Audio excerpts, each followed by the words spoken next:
Hey everybody, Dr. Ryan Weaver here, again with Apex Spinal Performance. Today we're going to go over our part 4 of this 4-part series here in the first month. I can't believe this is our last spinal workshop already of January. We do take our 5th week off for our spinal workshops, so our next one will be following up the first week of February. Part 4 of this 4-part series of Live Your Best Life, we're going to be talking about exercise. This is something that I have a extreme passion for, as my undergrad was in exercise physiology, so I've always kind of been around it in some degree. And today we're actually going to talk about how really simple it is, especially in New Year's resolutions. Typically beginning of February is where we start to see some people drop off with those resolutions. Again, we try not to make diets a fad, exercise a fad, that we want this to actually be your lifestyle, that you are going to do this hopefully for the rest of your life. So a lot of times we get so worked up, what gym clothes to wear, what supplements do we need, what gym's the best gym. We're going to take all that out of play and how simple this really is, things you can do in your home and why, and things that you can do very simply without any equipment. So I want to start off with, again, these spinal workshops are just to take somebody in your community and show you these are little things you can do that continue to educate us from what to eat, from even mental health, to journaling with that, to certain symptoms and signs and injuries and other healthcare questions that we get and things that we see in our office, to shed light on that maybe this is something that you've been labeled, such as, hey, I have headaches, or hey, I have fibromyalgia. But what are things that you can do naturally and holistically to help improve your health? So I want to start off with, movement is medicine. Movement, one of the simple things, is a natural painkiller. Anytime that if you were to shut your hand in a car door, your initial instinct is kind of to try to move your hands, because that releases pain-killing sensations in our hands, so it doesn't really bother you or begin to become worse. So the initial instinct, movement, is a natural painkiller. Again, we try to get up and move as long as something hopefully isn't broken.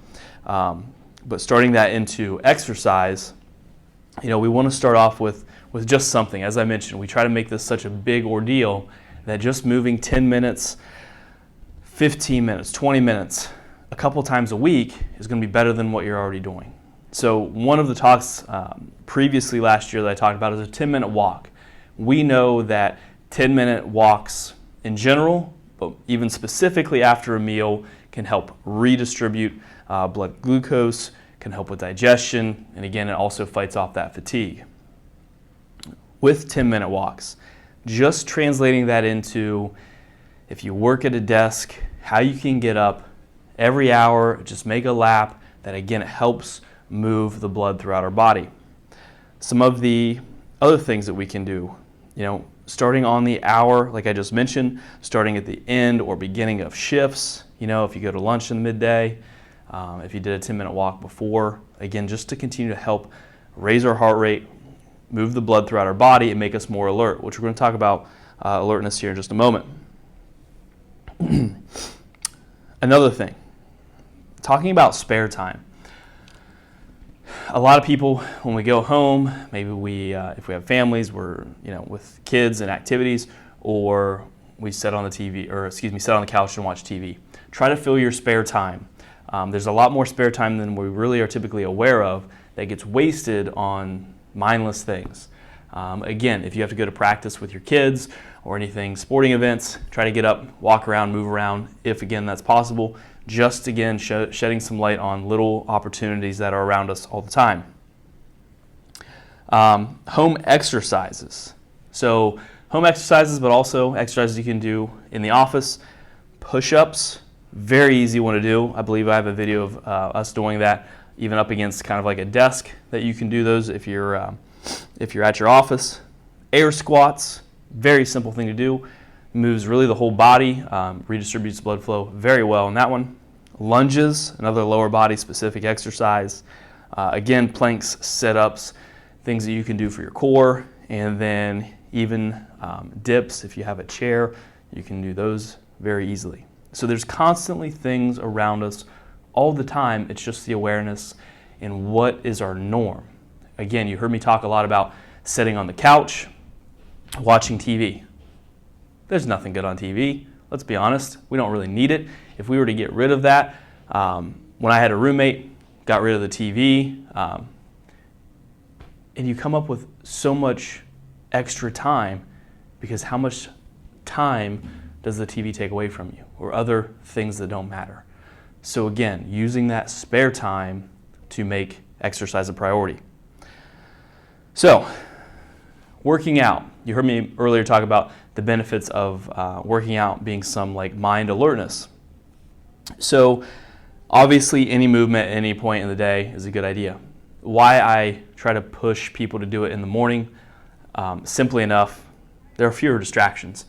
When you serve yourself in the morning and get up and get to the gym, get up, work out at home, get up and journal, any of these things, you're serving yourself. You're getting yourself ready to go. But again, throughout the day, and I've realized this, if I missed a morning workout, maybe you try to get it in over lunch, or at the end of the day, you have all these things to do. Typically, you're more tired, and you just come up with more excuses. So try to get it done first thing in the morning.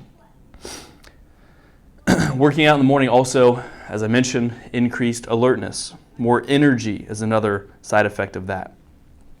So focus, pretty cool 2019 published study from the British Journal of Sports Medicine found that working out in the morning improved attention, visual learning, and decision making.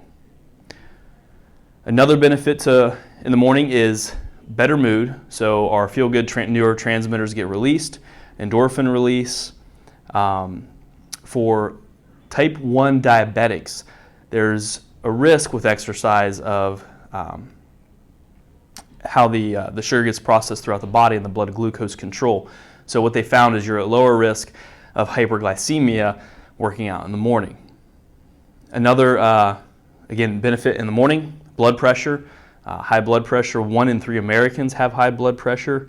So a 2014 study, Vascular Health and Risk Management, exercise in the morning may be the best move, as there are also, same journal, there are more improvements with sleep, that you actually hit deep sleep more, and also you have decreased nighttime awakenings or events where you wake up. So it's better for your blood pressure. Mental clarity, we'll just call it that, mental focus is better. Blood glucose response is better. You sleep better towards the end of the day. More energy, and you just feel good. Again, I referenced this, I believe it was the very first talk of January that we did this year, is the sense of accomplishment. When we talked about making your bed, I actually had a patient that told me that they bought that book. The first thing in the morning, if you accomplish that spirals those effects throughout the rest of the day. So these are just a little things that you can do and you can add into your daily routine. Again, you heard me mention, even if you did it every other day, just something to, again, break up the bad habits of doing nothing, watching TV, not doing anything besides just sitting for work all day, but getting up, being active. You don't need a gym membership. You don't need all this fancy equipment. You don't need all these other supplements. Just get up and just start making this a routine, and how movement is medicine, and we want to continue to keep moving. You know, we talk about as we age and the decline in our health. You know, a lot of those things can be choices. You know, we referenced this in the seminar that Dr. Helms and I were just at, actually the whole team was just at, that poorly made choices continue to be the #1 cause of death. These are simple choices that you can make that just take moments in time. They're free. You don't need anything to lay on the floor and do air squats or push-ups or sit-ups. Just add these in, walk more, be more mobile, be less lazy. So I hope you had a great time with these 4-part series. We're going to probably do more of these part series to continue to drive home our points on certain topics. So I hope you have a great rest of January. We'll see you in February. Take care. We'll see you soon.